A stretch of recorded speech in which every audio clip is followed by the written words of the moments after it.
I really need to start writing a script for these things because I cannot keep my words together. Not that I could read the script, but it's fine. I discovered that the Martian Manhunter doesn't have ears during this redesign. It's fine. It's just a fact that you now have to also deal with because it almost sent me into an existential spiral. This redesign was based off of, or inspired by, actually, spacesuits because he's an alien. No other reason except for spacesuits, depending on where you find them, can look like armor, depending on the context and where the spacesuit is coming from, whether it's a video game or set in the future or whatever. Not the big bulky ones. We're not using that. But the ones that look like armor, I'm giving him armor because this man's is practically naked and I decided that he needs armor. The thing about that though is either the armor, because what I've heard is that the Martians' clothing, or lack thereof in this case, has to be organic for them to phase and like shapeshift with it. And so either his armor is organic or it's an illusion and he's just mind messing with us all. I don't know. I haven't come up with a backstory for it, but he's wearing actual clothes now. The inside of his pants are red, which you'll see later. I have an inspiration pic for that, where the Martian Manhunter is wearing pants and he has a red like belt and drape.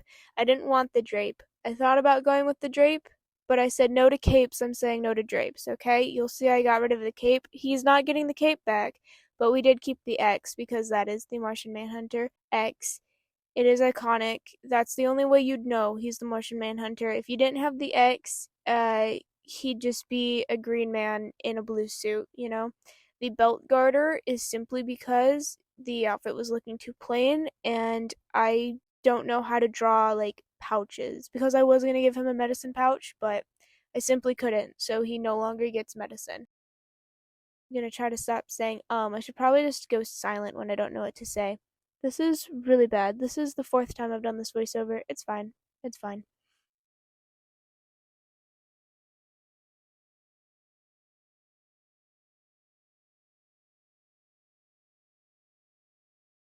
Eventually, yes, right here, perfect. I'm so up to speed on all of this. I give him these marks and I call them Martian, like stretch marks, kind of, because this, I'm sitting here and contemplating these marks at the moment, but he just looked too plain without them.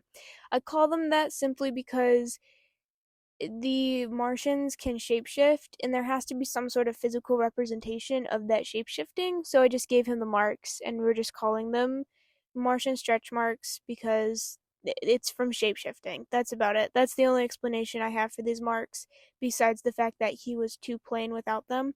I am very proud of this redesign. It's definitely a different style than the original one. He was backlit in the original, and he also had the Dracula cape. Getting rid of the Dracula cape and underwear.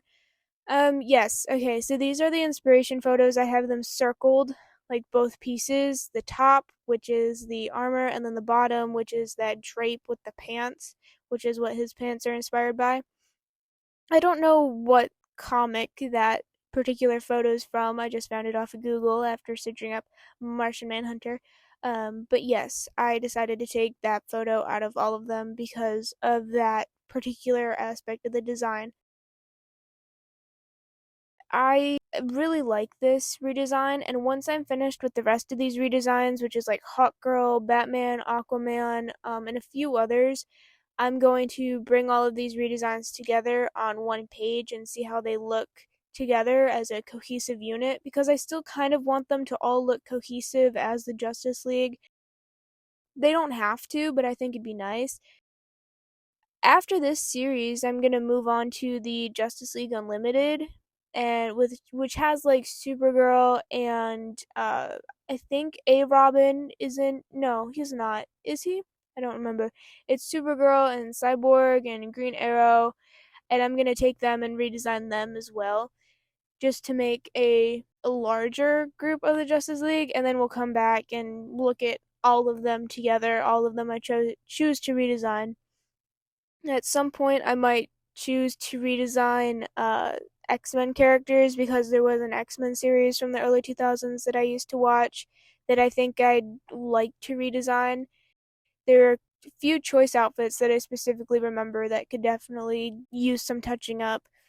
But back to this specifically, I do like this outfit. I'm proud of it. Outfits and fashion and colors are all things that I like doing. I like designing and stuff. And so doing this redesign series has it's been good for me. I've liked it a lot. It's given me something to focus on.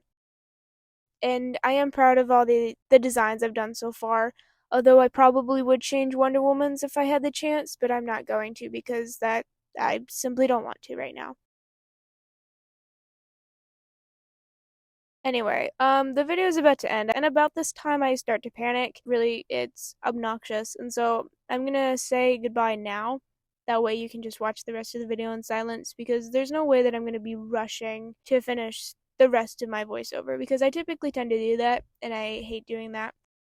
I did give some dings in the armor simply because it was too plain without them, but in the end I like this, and if you did too, leave me a comment. If you didn't, leave me a comment, and I'll see y'all later. Bye! There's no reason for a voiceover to be so stressful.